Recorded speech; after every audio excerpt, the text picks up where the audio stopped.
కృష్ణుడు అన్నాడు, మేనల్లుడా విఘ్నేశ్వరుడా, నేను కాబట్టి ఇంత కష్టపడి ఈ శమంతకమణి ఎక్కడుందో పట్టుకోగలిగాను.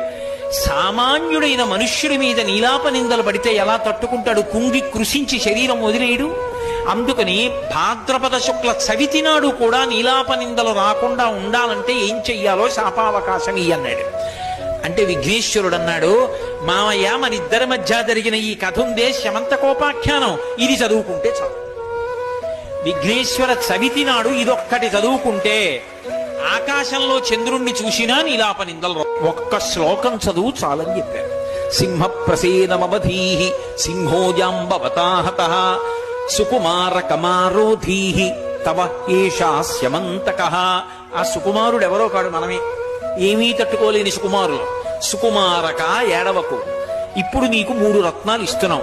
ఒకటి గోపాలరత్నం కృష్ణుడు, ఒకటి గజానన రత్నం విఘ్నేశ్వరుడు, మూడవది శమంతకమణి శమంతక రత్నం. 3 రత్నాలు నీకు దొరుకుతాయి. ఈ కథ ఒక్కటి చదువుకో, చదువుకోవడం చేత కాకపోతే శ్లోకం ఒక్కటి చదువుకో అన్నారు.